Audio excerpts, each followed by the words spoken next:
Sabun diperbuat daripada minyak tumbuhan atau lemak haiwan yang bertindak balas dengan alkali, sodium hidroksida, potasium hidroksida melalui proses penyambunan.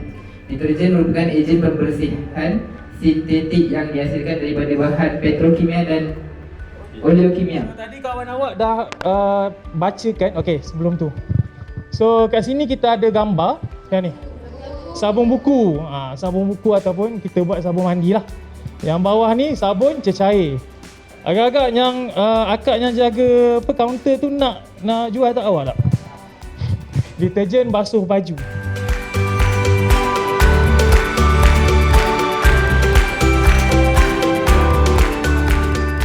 Okey, kalau kita nak hasilkan sabun dalam bentuk cecair, kita akan gunakan potasium hidroksida. Bahan utama yang pertama adalah apa? Air. Betul, air.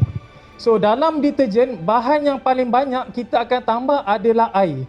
Kalau bahan yang mula-mula adalah minyak, yang tu adalah sabun. Kalau bahan yang pertama dia adalah air dan juga seterusnya adalah surfactant yang lain, yang tu adalah deterjen. Okey, dia punya appearance dah berbeza. Tadi air nampak tak bercampur dengan surfactant. So sekarang dia dah bercampur langsung. Letak atas kain. So nanti dekat atas meja ada kain.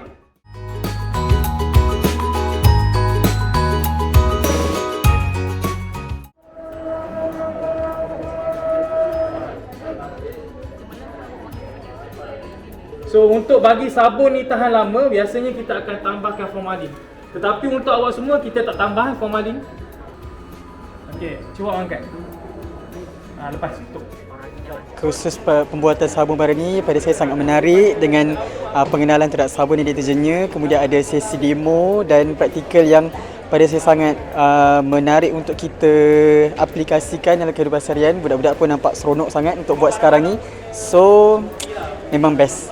Okay, harapan saya untuk diorang ni supaya apa yang diorang belajar hari ni diorang boleh apply, tak kisahlah sama ada dekat sekolah ataupun dekat rumah, sebab ilmu ni memang ilmu harian. Maknanya diorang, saya harap diorang boleh apply sepanjang hidup diorang lah, bukan pada masa ni saja.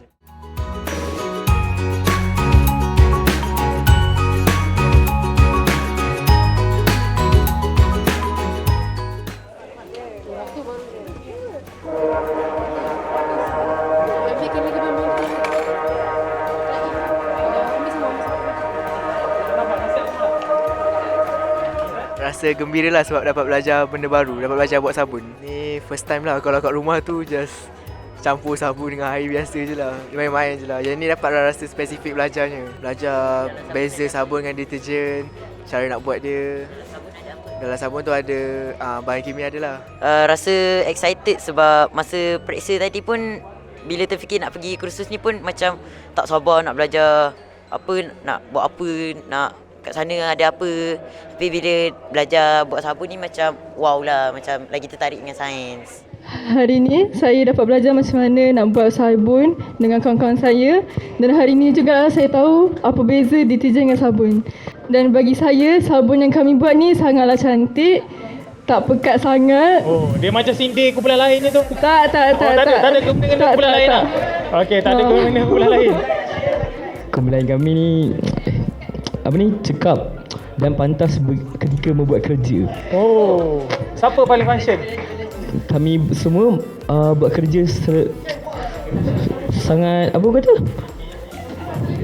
memberi kerja sama yang bagus lah. Oh. Kami semua membuat kerja yang semua tak ada siapa yang buat kerja sikit, tak ada siapa yang buat kerja banyak. So semua buat kerja sama-sama.